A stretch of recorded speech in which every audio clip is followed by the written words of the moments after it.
Hello and welcome to program 77 in this series of programs and tutorials that talk about TradeStation Easy Language. If you'd like to see more like this, then please go to markplex.com. That's markplex.com. So a Gold Pass member asked me how to go about creating a show me study that indicated bar run bars.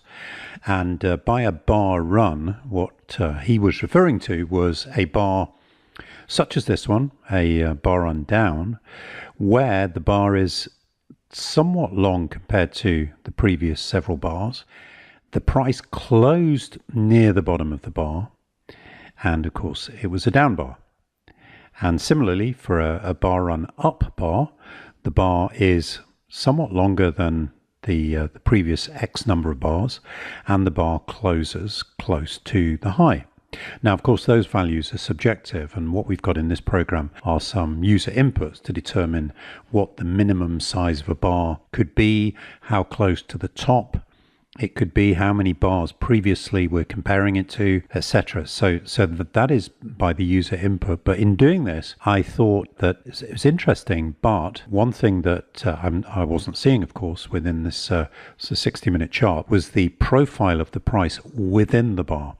So what I've done is create a little program which I think you might find useful, at least in terms of the programming techniques involved, that shows the price profile within a bar. So for example, if I click on this bar, the red one, which is the bar up, then you'll see the profile with a minute granularity of what the price does in that bar. And what I was thinking is that potentially might be significant, as well as it being a bar run bar. It's also potentially significant as to what goes on within the bar. And of course, you could just flick to a 1 minute chart and look at it manually, but this just makes the process a little quicker. And if we click on, for example, the green bar over here, you'll see a similar sort of chart.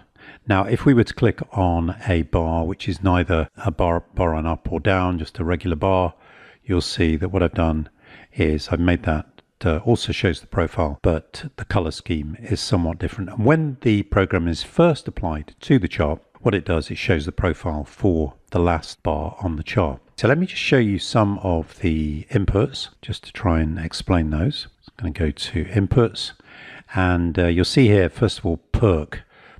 This is an input which determines how close to the high or low the price has to close. Numbars is the number of bars that we're comparing it to. The min diff, this is the minimum essentially range of the bar that it has to be just in price terms. And perk 2 is not just got to be bigger than the, in this case, 15 previous bars. It's got to be this percentage bigger. It's got to be the largest range multiplied by this percentage plus, obviously, so in this case it would be 101%. It has to be bigger than that to qualify. And then the colors, as far as these charts are concerned, we've got here for the down bar, we've got dark green, light green, up bar, dark red, pink, and for the neutral bar we've got blue, and you can change those as you wish using the colors available within the color object. So as I say, I think this program's got quite a few lessons in terms of programming concepts, developing methods, using the price series provider, using the chart object and creating a form, etc. And there's more about that on the program page.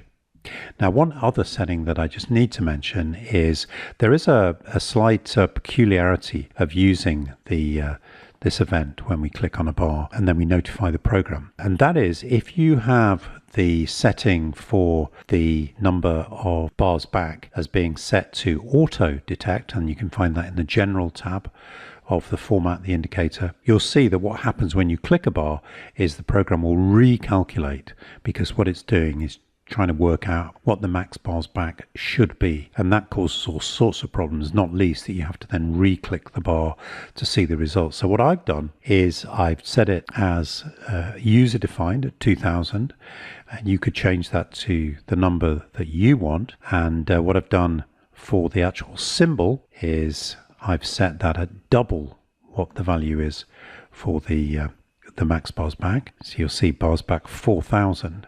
And then to give you some sort of indication on the chart as to where it's safe to click, is what I've done is drawn a rectangle to change the color of the chart. So for example, we can click here. So it looks like an extremely long bar. Let's just get the profile back.